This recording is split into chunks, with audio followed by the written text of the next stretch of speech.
Hey everyone, this is Hafizullah Masoudi and you're watching From Code with Hafiz.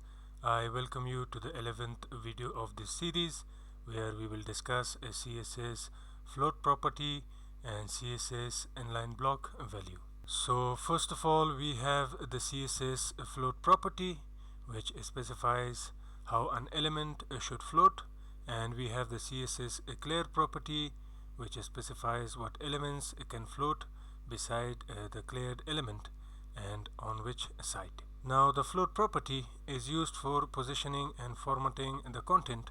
For example, let an image float left to the text in a container. So the float property can take the left, right, none and inherit values.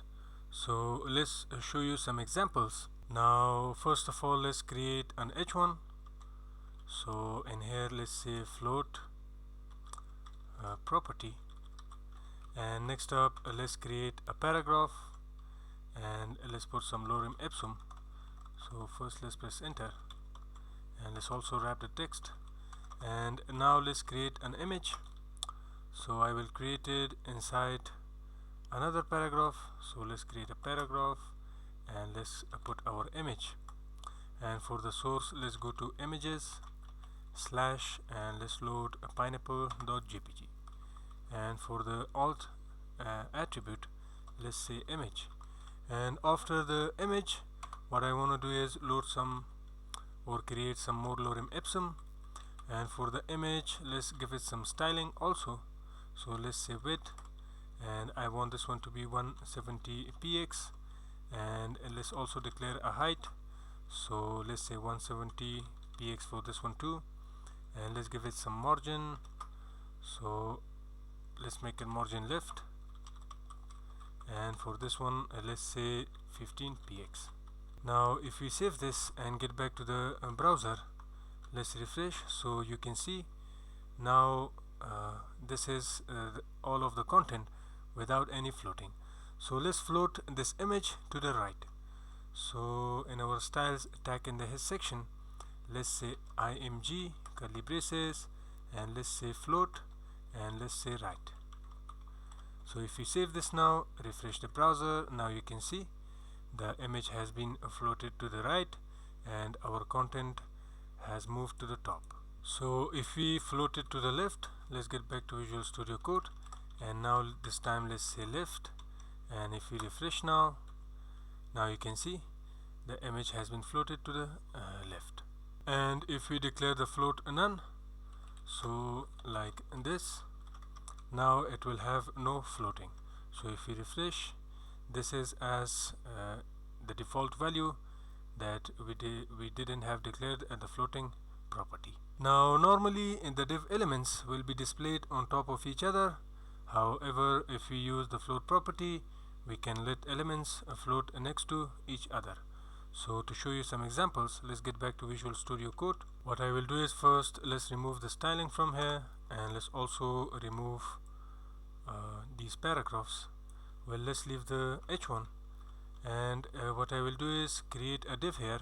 So let's say div, and let's give it a class. So for the class let's say div1, and in here let's say div1, and let's duplicate it a couple of times. So this one is 2 and this one is 3, and for the classes let's also say 2 and 3. Now to style these, let's get back to style tag, and in here let's say dot div1 curly braces. So for this one let's say background, and let's say this one is red, and let's duplicate this one a couple of times. So next up we have div2. So for this one let's say yellow, and for the third div let's say div3, and for this one let's say green. And if we go to the browser now and refresh, so you can see we have each of the div as a block element. Now let's declare some floating for all of these divs. So let's get back to Visual Studio Code, and in here at the very top let's press enter here, and let's target all of the divs at the same time. So let's say div, and for this one let's say float, and let's say we want this one to be left, and let's also declare some padding, so 15px. And if we save this now and get back to the browser, refresh, now you can see we have floating divs side by side. So when we use the float property and we want the next element below, not on right or left, so we will have to use the clear property, and the clear property specifies what should happen with the element that is next to a floating element. Now the clear property can have none, left, right, both, and inherit values. So when clearing floats, you should match the clear to the float value. If an element is floated to the left, then the clear property should also take the left value, so that your floated element will continue to float, but the cleared element will appear below it on the web page. Now let's show you some examples. So let's get back to Visual Studio Code. So what I will do is remove all of this styling from here, and I will show you two examples with clear and without clear to understand this property better. So let's remove these divs too, and we will create some other divs. So in here let's say hdo, and for this one let's say without clear, and we want to duplicate this one, so this one should be with clear. Now let's press some enters, and in here let's create a div, and let's say div 1, and for the class let's say div 1. So let's duplicate it, and this one should be div 2, and this one is also a div 2. Now after the hdo with a clear, let's say div with a class of div 3, and for the content let's say div 3. Let's duplicate it, and this one should be div 4, and this one is also on div 4. Now let's style these divs. So let's target first the div 1. So let's say div 1, and in here let's say float left, and let's say padding, so 10px, and let's also give it some border to see it better, so 3px solid, and let's say hash 73 AD 21. And next up let's target div 2, so div 2, and this will be without any clear property. So let's say padding, and for this one let's say 10px, and let's also give it some border, so 3px solid and red. And next up let's work on the divs with the clear property.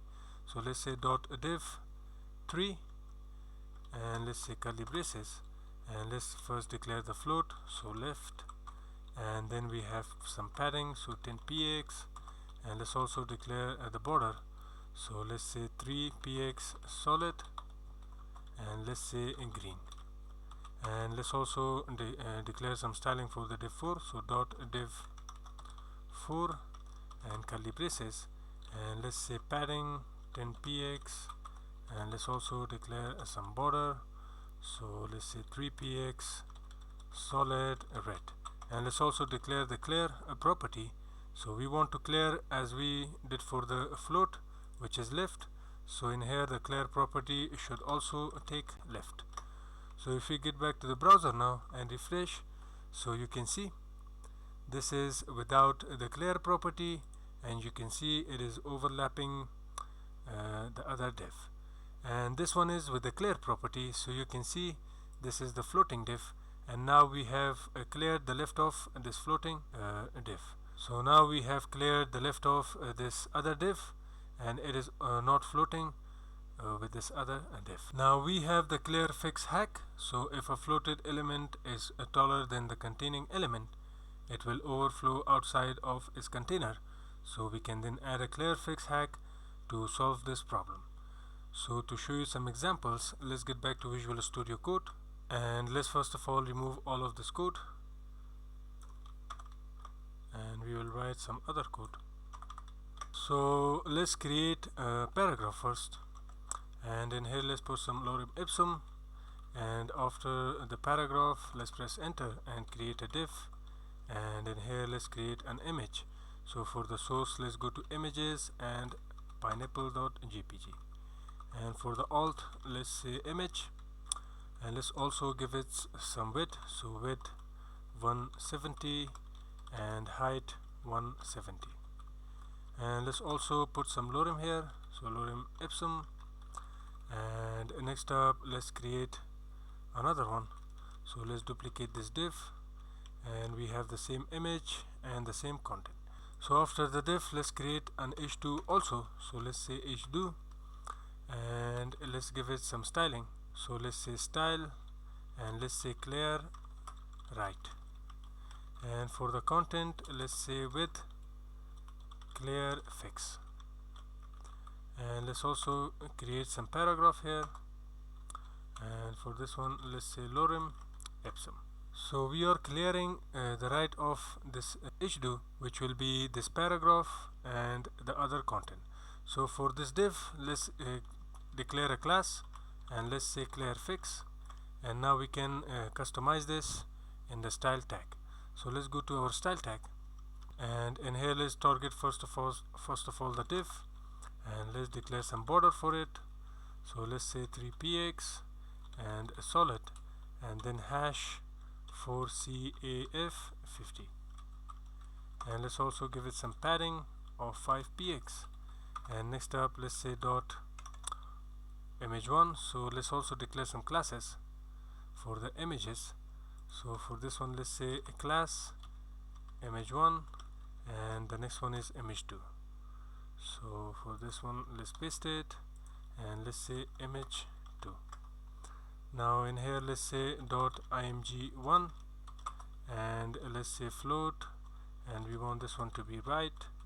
And next up, we have the second image, so dot img2 curly braces, and let's float it to the right 2. And next up, we have the dot clear fix, so let's say clear fix, and let's say overflow auto. Now this is how you can do the clear fix. So let's go to the browser and let's refresh. So you can see this is an image without a clear fix property, and this is the image with clear fix property.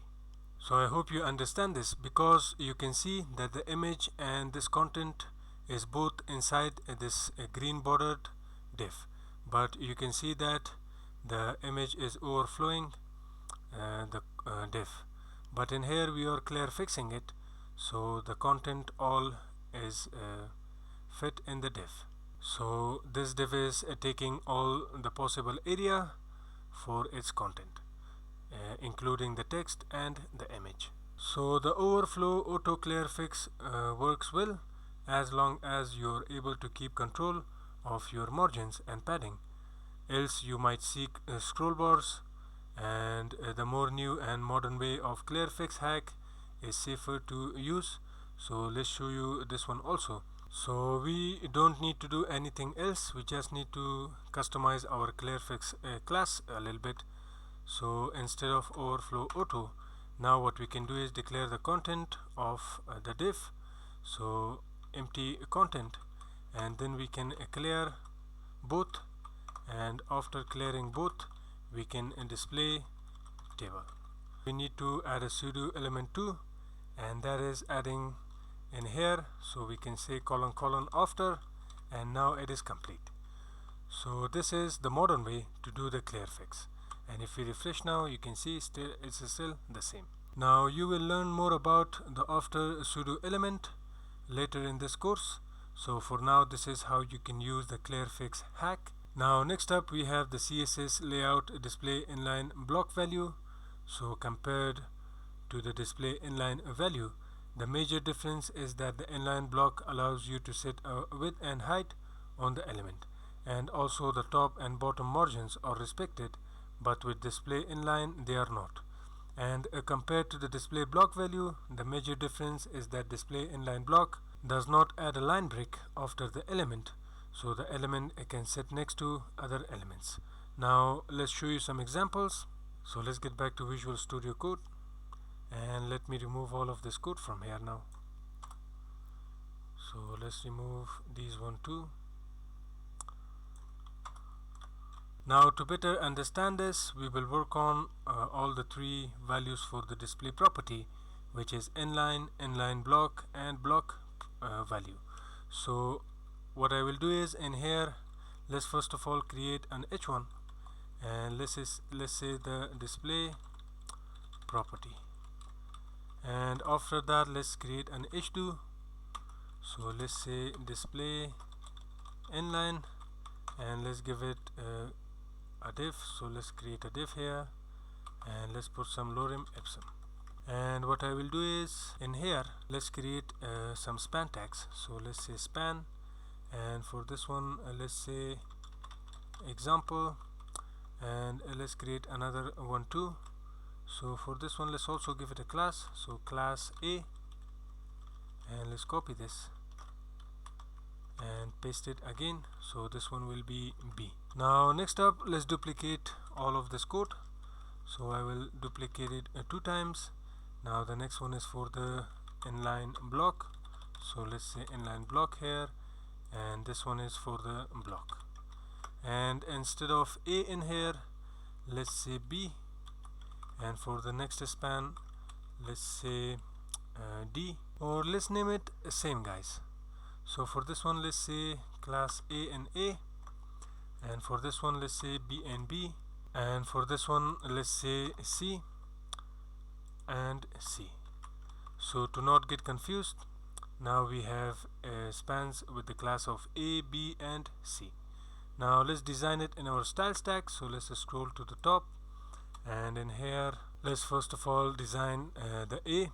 So let's say span.a curly braces, and let's say display inline, and for this one we want some width, so 100 px, well this should be px, and we also want some height, so let's say 100 px, and we also want some padding, so let's say 5 px, and let's say border, so this one should be 1 px, and a solid blue.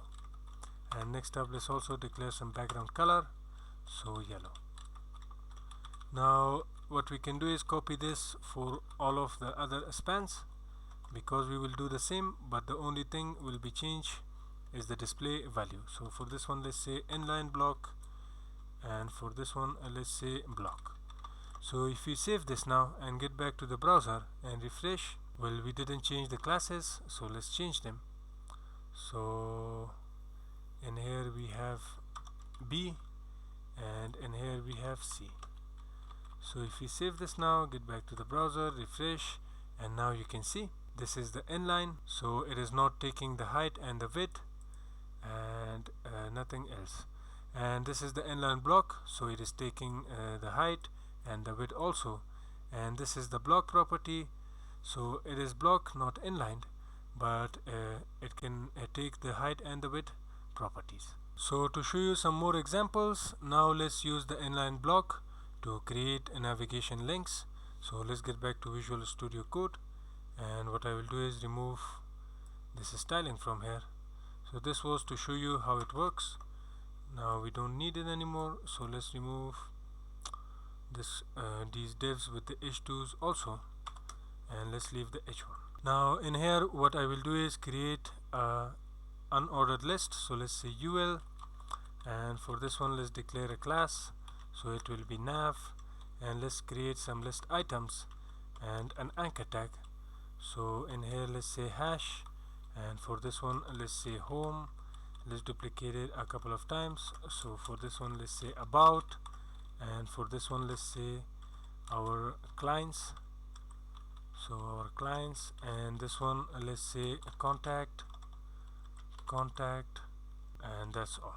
Now let's design it in our style stack. So in the style tag, so let's say dot nav curly braces, and let's say background color yellow, and then let's say list style type, and we want none, and let's say text align, and let's say center, and let's also say margin, so 0, and padding also 0.